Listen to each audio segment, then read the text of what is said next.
let's just break down for a moment how we do introduce those dogs in our household. Yeah, well, typically when we have our puppies, we'll introduce them to the dogs in our household. And in our case, we have multiple dogs and they're all very different from each other. So we might introduce our puppy to some of our calmer dogs that maybe aren't as interested in the puppy or that are going to be, really relaxed and chill around the puppy. And then we will really monitor it closely to ensure the puppy's not irritating them and that the older dogs are behaving the way that they should as well. And then when we are doing that, we will have them in a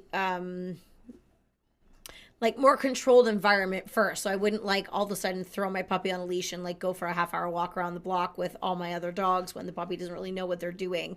We would do it very calmly and slowly until we are getting more focus. Daniela. All of our dogs have a ton of training. So what's really nice is I'll have my other dogs come in and lie down and stay. And then while my dogs, one dog's lying down on the bed, I'm training my puppy 2 feet away. So my puppy sees that dog and she's learning to listen to me and stay focused. She can see the other dog, but she's learning to stay engaged. So we kind of do it in a bit more of a controlled manner. Other than bite inhibition, what should a puppy absolutely have learned by the time they are 6 months old? So this is, let's just talk about some of the stuff that we might talk about in all of our puppy training classes. Yeah, well, the exercises. In our puppy training classes, the whole purpose of our puppy training classes, so the reason why we have a specific puppy class before we get into our life skills types of stuff is because we're setting the puppy up to have a super solid foundation so that when you go into the next steps, you cruise through them much more easily because you've already created a solid baseline. Here's the other interesting thing, though, is depending on your puppy's progress, if you have a bunch of specific challenges specific to your dog, then your puppy might progress a little bit more slowly. And that 6-month mark isn't that important. Mm-hmm. It doesn't, you cross over that 6 month and your puppy you're still working on something. Maybe it's fear of loud trucks. I don't know what the thing is, but you're working on something and you want to make sure that you have focused on that thing, making them more confident and comfortable. Maybe, they have trouble, with your response to name. That's the thing you're going to focus on entirely, as you work through these exercises with your puppy. It's so much less about their age, so much more about their skills and understanding. Oh, the other thing that maybe you're not going to want to hear is sometimes when dogs, you do all kinds of training, and when dogs hit 6 months, 7 months, 8 months, 9 months, 10 months, 12 months, they hit what we call adolescence stage, and your adorable, sweet puppy who's just been so perfect turns into a terrible 2. They're still perfect. They're just less And that's perfect. Really normal as well. So if you're thinking to yourself, oh my God, my dog is 7 months old and they're like a hellion right now, that's pretty normal. Puppies go through little ups and downs. And that's why we need to get you trained. Our classes are all about training you guys on what to do so that when you get a bump in the road, you're like, okay, they said this was going to happen and this is how I'm going to deal with it. Yeah, absolutely. That is such an important thing to remember for you guys, for sure, is that you're taking away the skills. That way you can apply these same training skills and that level of understanding to new environments, to new situations, so that you're always prepared. My 5-year-old rehome dog barks when a dog barks outside, even without seeing the other dog. It's hard to proactively redirect her. Do you have any tips? It's a great question, and we talk a little bit, and this could be one of the socialization kinds of experiences.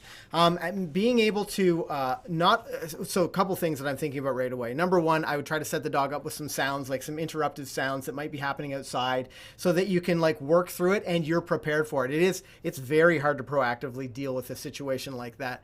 But even so it's hard to know specifically what the dog's. I imagine it's not a one bark. It's probably a bark, bark, bark, bark, bark, bark, and an unresolved bark. You need to interrupt that behavior. Hey, knock it off, leave that, and redirect the dog away. And then when your dog is, did you mention the dog's name? No. When your dog is not focused, not going completely crazy about barking at the door, at the window, outside, then you can start that's better. Good quiet. Way to go, buddy. It's working on that quiet command is going to be really helpful for you guys. But again, you do need to have a little bit of extra control. So while you're working through this situation, your dog should be dragging a house line or a leash. We brought a 8-year-old dog into our house, or 7-year-old at the time, and he wore a house line, just like the rest of our puppies do, just like the rest of our dogs do. Kale, you brought a Papillon that was what, 6 or 7? No, when I got him, he was 2. He was 2. So 2-year-old Papillon into the house, dog gets a house line. That way, it doesn't matter what the problem is that you're working on, you have a little bit more control, and it doesn't have to be a race to take control of the dog. It's also a lot less scary than you rushing up and taking hold of them when you're trying to interrupt some behavior, and dog's like, what on earth is happening? This is really weird. And so having a leash or line on gives you a little bit more control, but turning the dog away, insisting that they leave that sound or they stop barking, because barking is a pretty self-rewarding behavior for your dog. It feels good. It just feels good to bark. Kind of like when I toot this train whistle. Yeah, sometimes what happens is, your training starts to go really well and people start to relax their rules with the puppy a little bit, and they think like, yeah, I really got these things under control. And then all of a sudden the puppy hits adolescence and all hell breaks loose, and it's like, oh my gosh. And what the way I describe it is you have a puppy who doesn't know any better, and so they typically naturally follow their human around, and they're cute and they're snuggly, and like they just, they're just that adorable like baby puppy stage. Then they start to get a little bit more worldly, and you start to teach them things, and they're making good choices, maybe a few bad choices here and there, and then you sort of ride that wave for a while, and then they hit adolescence. And when puppies are making poor choices, typically it's because they don't know any better and they need to learn what's right. What's crappy about dogs who are in adolescence is typically they know better, but they're choosing not to because they're testing you. They're trying to say, okay, it's been 6 months, it's been 8 months.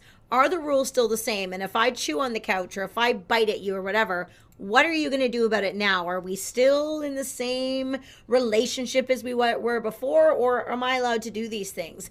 And so sometimes what happens when you have an adolescent dog is you have to go back on some of the freedoms that you may have given your dog that they have earned. Take them away for a little bit, tighten the ropes a bit more until you sort of ride through the storm. And then typically they usually have one more later in their development. And then you're good to go, provided you're doing the right things.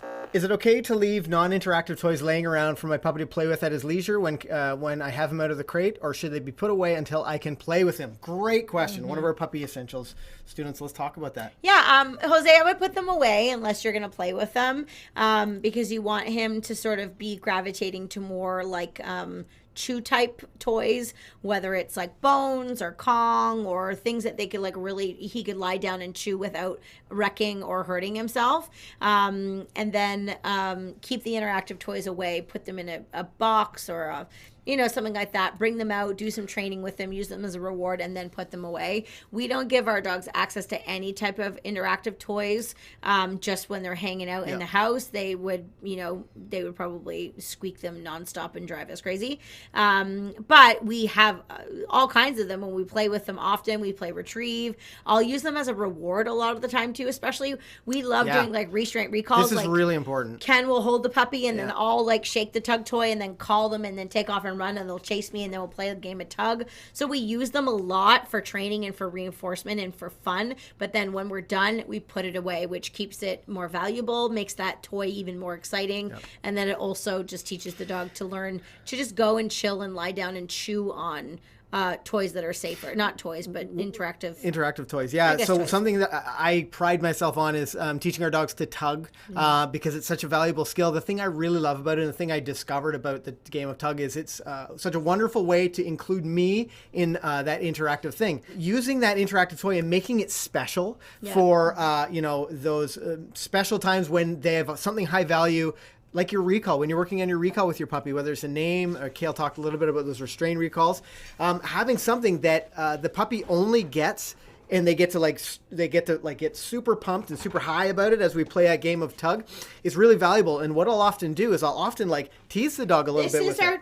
This is our toy basket. So not a lot of great interactive toys here. I guess they're all kind of interactive. Toys. This is good. This is something that I wanted to talk about. My dogs like this one. So something like this. I love these guys. Here's what's great about these.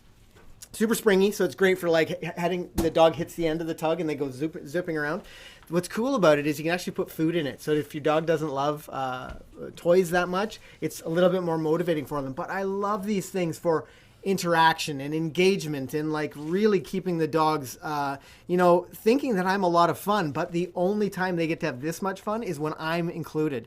So it's our a great way to dogs work on your can't fetch wait as well. for us to walk over and pull something out of that basket because they know they're about to do something really fun with us. Karen Blackwell, pup is on the house line. How do I know when to provide more freedom? Great question, Karen.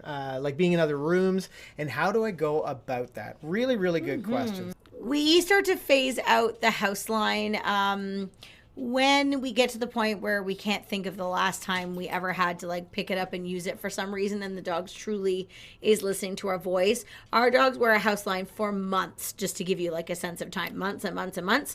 And when we're working on starting to open up the freedom in our house, typically we condition our dogs to be in the same room we are, especially when they're young. So if we're in the kitchen, they have a house line on, the kitchen's barricaded, they're not being able to go into other rooms without us going with them. And if we're going to open that up, we would do it very like one room at a time, very slowly. They could still be wearing their house line at that point. But we just sort of do it slowly. It's so hard to give you an exact sense of time because it just depends on the dog. Some dogs are bigger chewers than others or have had more repetitions of bad choices in the past, and it just takes longer.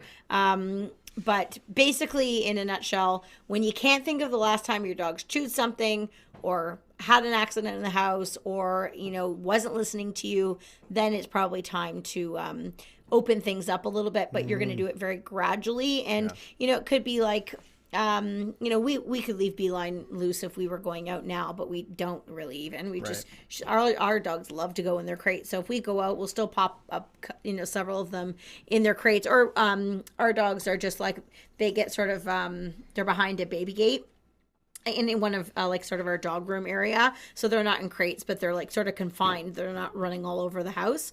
But we trust them to do that, where other dogs we would put away just to make sure that they're not going to hurt themselves. You've just watched some content from our main channel, McCann Dog Training. And if you'd like some more training information on this topic, click that card right there. If this is your first time on our Clips channel and you really enjoy the short form content, make sure you subscribe. Hit that button right there. On that note, I'm Ken. Happy training.